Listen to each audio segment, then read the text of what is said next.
एक बहुत ही पुरानी कहावत है कि लोगों को मृत्यु के बाद उसके किए हुए कर्म के अनुसार स्वर्ग या फिर नर्क मिलता है।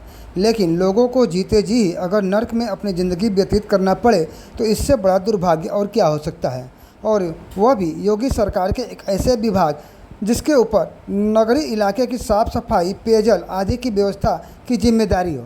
जी हाँ, हम बात कर रहे हैं गाजीपुर के नगर पालिका परिषद की। और इसी नगरपालिका परिषद के झंडातर इलाके में पिछले 4 महीने से लोगों की पूरी ज़िंदगी नरक बन गई है। कारण जानेंगे तो आप भी हैरान हो जाएंगे। तो हम आपको बता दें कि इस इलाके में पिछले 4 महीने से बिना बारिश के ही सुबह, दोपहर, शाम पूरा इलाका तालाब में तब्दील हो जा रहा है। कारण कि इलाके के एक दबंग व्यक्ति के द्वारा नाले पर कब्जा कर उस पर मकान बना लिया गया है, जिसके चलते अब नाले का पानी का निकास नहीं होने के बजाय लोगों के घरों में घुस रहा है, जिसके चलते इस मोहल्ले के अधिकतर मकान में 2 से 3 फीट पानी लग जाता है। लेकिन नगरपालिका द्वारा किसी भी तरह की कोई कार्रवाई नहीं की गई।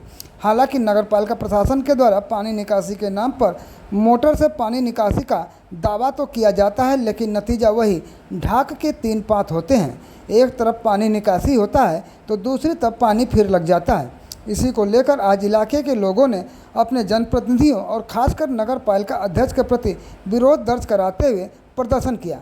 इस प्रदर्शन में सांसद, विधायक और नगर पालिका अध्यक्ष मुर्दाबाद तक के नारे लगाए गए। पानी का है जो यहाँ रोड पे लग जा रहा है, ये मामला समझ लीजिए 4 महीने से हम लोग झेल रहे हैं। बिना बरसात भी नहीं है फिर भी पानी की समस्या रोड पे लग जा रही है।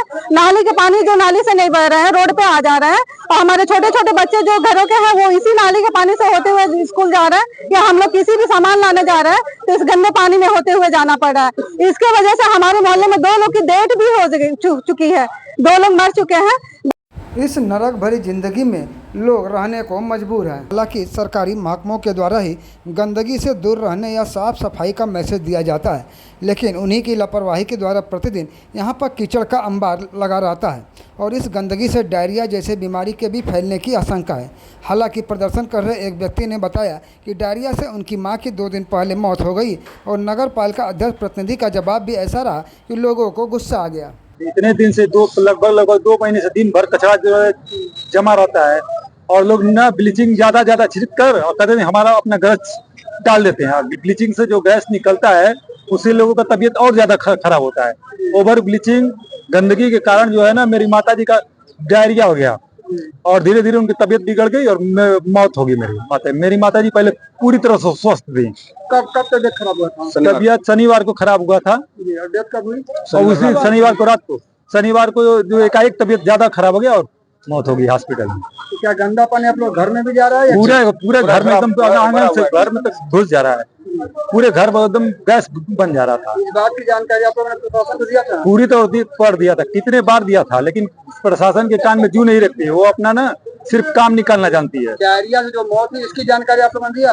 कहा गया था, चेयरमैन साहब आए थे जब मेरी माता जी का जो है ना दाह संस्कार हो रहा था, तो कहा गया तो उन्होंने मुंह पिचका कर चले गए। चेयरमैन वो मेरे इसलिए वो मुंह पिचका कर चले गए। जानबूझ के हम लोग की मोहल्ला के जानबूझ के जो है किया जा रहा है। चेयरमैन साहब कहते हैं कि आप लोग इसी लायक हैं। इसकी जानकारी दिया स्वास्थ्य विभाग या जिला एसडीएम साहब को दिया, सबको दिया था। गुस्साए लोगों के समस्या का जब निस्तारण नहीं हुआ तो इन लोगों ने नगर पालिका अध्यक्ष का पुतला फूंकने का प्रयास किया। इसके बाद पुलिस ने सभी को हिरासत में लेकर कोतवाली पहुंचा दिया। हालांकि कोतवाल दीनदयाल पांडे सुबह ही पहुंचकर इन लोगों को धरना समाप्त करने की बात कही थी और नहीं करने पर मुकदमा दर्ज करने की बात कही थी। आपकी जो भी मांगे हैं, अगर मांग पूरा नहीं होता है तो सरकार आप धरना प्रदर्शन करने के लिए बिल्कुल स्वतंत्र हैं, अपनी बातों पर रखने के स्वतंत्र हैं, लेकिन उसके लिए एक नियत स्थान बनाया गया है कि आप कहाँ पर धरना प्रदर्शन करेंगे। आप जो रोड पर बैठ के जो धरना प्रदर्शन किए, जो रोड जाम किए हैं, ये आपकी इतने आदमी की समस्या है, लेकिन जो बाहर से आ रहा है उसकी ये समस्या नहीं है कि आपके कारण वो गाड़ी घुमा के पीछे लौट के जाए और फिर वो घूम के जाए। ये उसकी समस्या है। मैं मानता हूँ कि इतने लोगों की समस्या है, इसी समस्या के लिए स्थान बना है। सरयू पहाड़ी पार्क जो है बना है, जिनको अपनी बातों पर रखनी होती है वह जाके अपना वहाँ बातें रखते हैं। आपको जो भी धरना प्रदर्शन करना है आप वहाँ कीजिए, आपको जहाँ भी करना हो अपना व्यक्तिगत निजी संपत्ति में जाके बैठ कीजिए, लेकिन ये रोड पर धरना प्रदर्शन करेंगे, इन सबको मालूम नहीं है, तो मैं बाध्य होकर मुकदमा लिखूंगा। अगर आप इस बात पर तैयार है कि नहीं मुकदमा लिख के हम बैठेंगे रोड पर, तो आप बिल्कुल बैठिए, मैं मुकदमा लिखूंगा। पहले मैं इसलिए बता दिया कि पहले आपको अलर्ट कर दूं, आपकी मांगे जेन्युइन है। मैं भी देख रहा हूँ पानी की समस्या लगा हुआ है, इसका निदान होना चाहिए, लेकिन निदान होने का मतलब ये नहीं कि आप रोड पर आके बैठ जाओगे। सख्त कानून है, नया कानून आया है, हमको बाध्य मत कीजिएगा, हमको मुकदमा लिखना पड़ेगा। मैं सबके सामने, चाहे जितनी मोबाइल बना रहे हैं, मैं सबको बता रहा हूँ, मैं मुकदमा लिखूंगा।